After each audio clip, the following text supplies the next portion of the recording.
שלום לכולם וברוכים הבאים. תהיתם פעם איך כל זה התחיל? איך מנקודה שהיא קטנה יותר מגרגר חול, נולד יקום כל כך עצום עם מאות מיליארדי גלקסיות? אז היום אנחנו הולכים יחד לפרק את הסיפור האפי הזה של היקום שלנו, מהרגע הראשון ועד למבנים הענקיים שאנחנו רואים היום. יאללה, בואו נצא לדרך.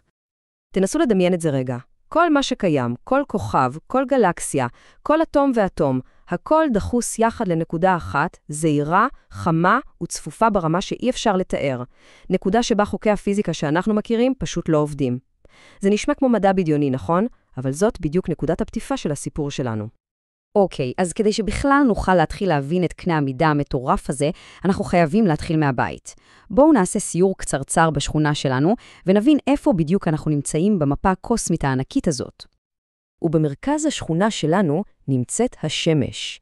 נכון, היא נראית לנו עצומה, אבל האמת היא שבקנה מידה גלקטי היא כוכב די סטנדרטי.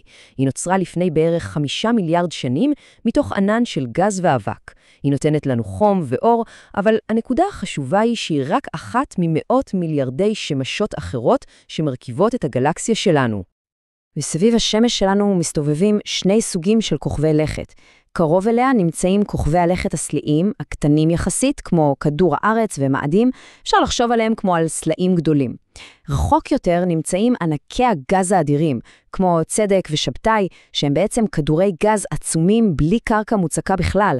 המגוון הזה, ממש פה אצלנו, הוא רק טעימה קטנה ממה שיש ליקום להציע. אז יש לנו שמש, יש לנו כוכבי לכת, יופי, אבל איפה כל זה נכנס בתמונה הגדולה באמת?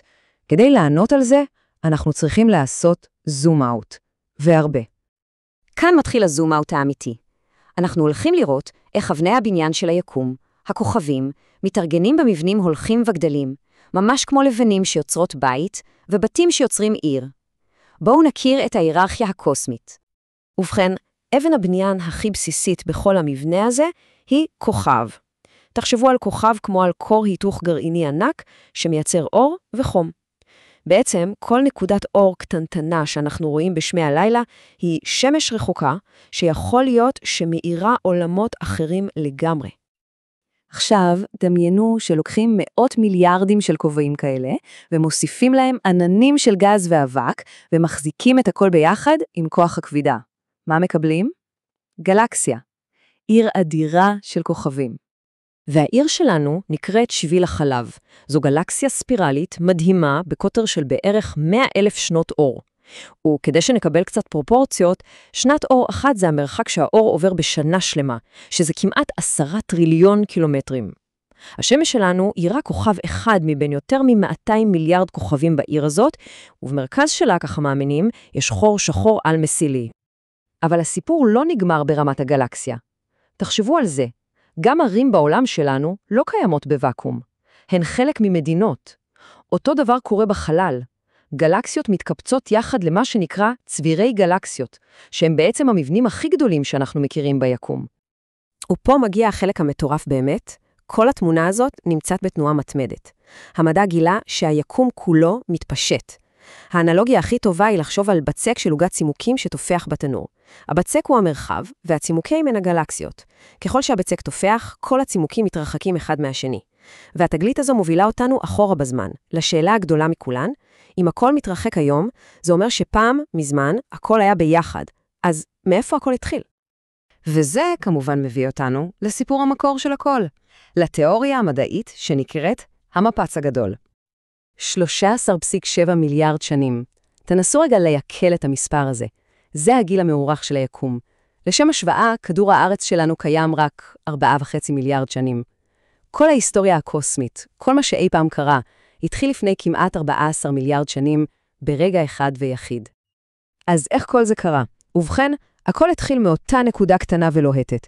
ואז, בום, לא פיצוץ של פצצה, אלא התפשטות אדירה של המרחב עצמו.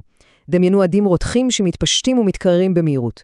כשהיקום הצעיר הזה התקרר, החלו להיווצר הטיפות הראשונות של חומר, חלקיקים, ואז האטומים הראשונים, בעיקר מימן והליום. במשך מיליוני שנים, כוח הכבידה פעל כמו מגנט ענק, אסף את האטומים האלה יחד, ומהם בנה את הכוכבים והגלקסיות הראשונות.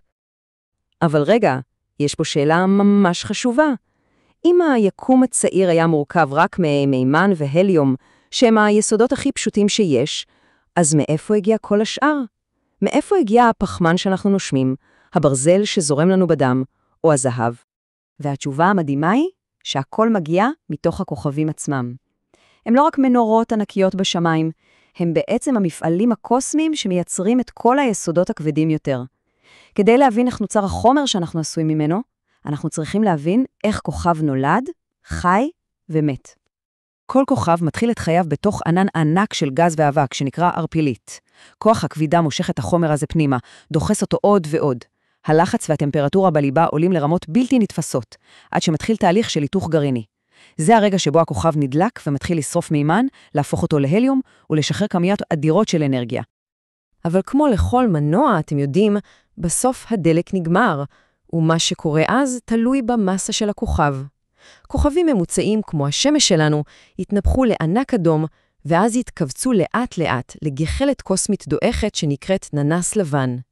אבל כוכבים הרבה יותר מסיביים, הם משימים את חייהם במופע זיקוקים קוסמי מרהיב, פיצוץ אדיר שנקרא סופרנובה, שמשאיר אחריו גופים מוזרים כמו כוכב נייטרונים או אפילו חור שחור. והסופרנובה הזו, הפיצוץ המטורף הזה, היא בעצם המפתח להכל. החום והלחץ בפיצוץ הם כל כך קיצוניים שהם מאפשרים יצירה של כל היסודות הכבדים יותר מברזל, כמו זהב, כסף ואורניום. ואז גל הדף של הפיצוץ פשוט מפזר את כל האוצרות האלה ברחבי הגלקסיה, ממש כמו שרוח מפזרת זרעים. וזה מביא אותנו לנקודה הכי מדהימה, והכי אישית בכל הסיפור הזה. החומרים שמרכיבים את כדור הארץ שלנו, את הגוף שלנו, את הדם שזורם לנו בעורקים, כל אלה נוצרו בליבות הלוהטות של כוכבים שמתו לפני דן ועידנים. פשוטו כמשמעו, כולנו עשויים מאבק כוכבים. זה הקשר הכי עמוק שלנו ליקום. אז הסיפור של היקום הוא סיפור של היווצרות מנקודה אחת קטנה, של מבנים היררכיים עצומים ושל קשר עמוק בין מותם של כוכבים לחיים שלנו. ועם כל מה שכבר גילינו, השאלה הכי מרגשת נשארת פתוחה. מה עוד מחכה לנו שם בחוץ? מה עוד נגלה כשנמשיך להביט על הכוכבים? תודה רבה שהצטרפתם אלינו.